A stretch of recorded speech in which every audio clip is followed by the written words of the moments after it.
ایک کافر ہے عتبہ بن ابی وقاص، اس نے ایک طرف سے ہو کر پتھر اٹھایا اور آپ کو مارا زور سے۔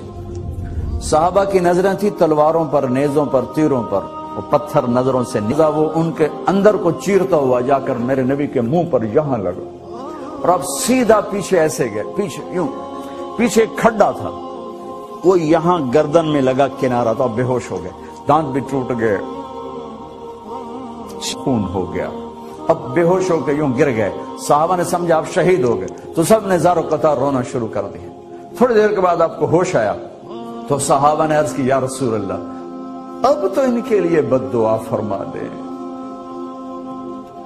وہ نبیوں میں رحمت لقب پانے والا، مرادیں غریبوں کی برلانے والا، غریبوں کا والی، یتیموں کا مولا۔ تو اب تو حق تھا کہ آپ بد دعا کرتے۔ یہ سامنے امت نہیں ہے، قاتل کھڑے ہیں، کافر۔ آپ نے ہاتھ اٹھائے، صحابہ سمجھے کہ ہوں انہاں دے بیڑے بڑھ گئے۔ اللہم اغفر لقومی فإنہم لا یعلمون، اللہ میری قوم کو معاف کر، انہیں میرا پتہ کوئی نہیں ہے۔ دیکھو میرے بھائیو، جس نے کافروں کے ساتھ یہ ہمدردی کے قتل کرنے والوں کے لیے دعا مانگی ہے، تو مسلمان ہو کر ایک دوسرے کو سلام کرنا چھوڑ چکے، ایک دوسرے کے پیچھے نمازیں پڑھنا چھوڑ چکے، ایک دوسرے پر کفر کے فتوے لگا کے بیٹھے ہوئے۔ مجھے بتاؤ تم میرے نبی کے ساتھ کیا کر رہے؟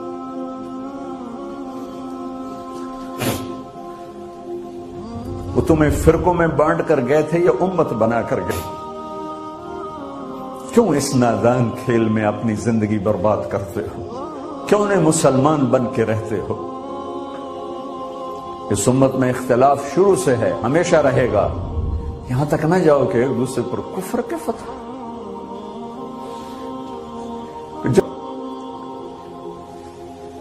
سنیوں نے کہا وہابی کافر، وہابیوں نے کہا سنی کافر، بریلیوں نے کہا دیوبندی کافر، دیوبندیوں نے کہا بریلوی کافر، شیعہ نے کہا سنی کافر، سنی نے کہا شیعہ کافر، جنت میں کون جائے گا؟ بھائیو، میرے نبی کی محنت کی قدر کرو۔ میرے نبی تو غیروں کو اپنا بنانے آئے تھے، ہم نے اپنوں کو غیر بنا دیا۔ جو نفرت کی آگ وہاں بھڑک رہی ہے، یہاں مت بھڑکاؤ۔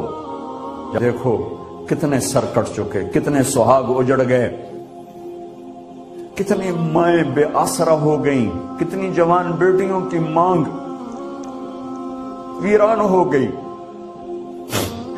کیا اسی کا نام اسلام ہے؟ اسی کا نام عشق رسول ہے؟ اسے وہ دین کہتے ہیں؟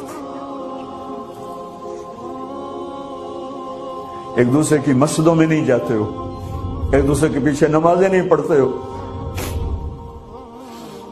جنت کے ٹھیکیدار بن گئے ہو۔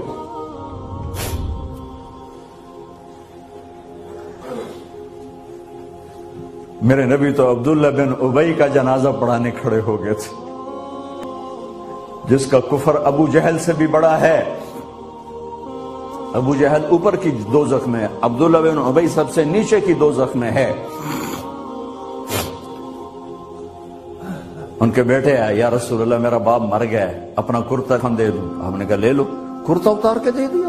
اب کہتے بدبخت منافق، دفع ہو جا، دے دی۔ کہ یا رسول اللہ آپ جنازہ پڑھائیں گے؟ کہاں پڑھاؤں گا؟ باقی منافقوں کا تو کسی کو پتہ نہیں تھا سوائے اللہ کے نبی کے، لیکن عبداللہ بن ابی کا منافق ہونا تو سب کو معلوم تھا۔ آپ جنازے کے لیے عمر سامنے آ گئے، یا رسول اللہ یہ کون ہے؟ کہ مجھے پتا ہے کون ہے، تو آپ اس کا جنازہ کیوں پڑھا؟ کہ شاید اللہ معاف کر۔ کہ عمر پیچھے ہٹ جا، مجھے پتا ہے یہ کو کہا ہے، تو ان کے لیے دعا کر یا نہ کر، میں معاف نہیں کروں گا، میں کرتا ہوں شاید اللہ معاف کر دے۔ پھر فرمایا کہ میرے اللہ نے کہا 70 دفعہ بھی ان کے لیے دعا کر تو میں معاف نہیں کروں گا۔ اگر میرا اللہ کہتا اے میرے محبوب اگر آپ 70 دفعہ اس کے لیے دعا کریں گے تو میں معاف کر دوں گا، تو میں اس کم بخت کا 70 دفعہ جنازہ پڑھا دیتا۔ مجھے بتاؤ تم کہاں سے یہ دین لے کر آئے ہو جس میں تم فرقوں میں بٹ گئے ہو، نفرتوں کی آگ تم نے لگا دی ہے۔ یہ کہاں سے اسلام آیا ہے؟ میں تمہیں اللہ اس کے رسول کا واسطہ دیتا ہوں، امت بن کے رہو، مسلم بن کے رہو، کوئی گنجائش نہیں اپنے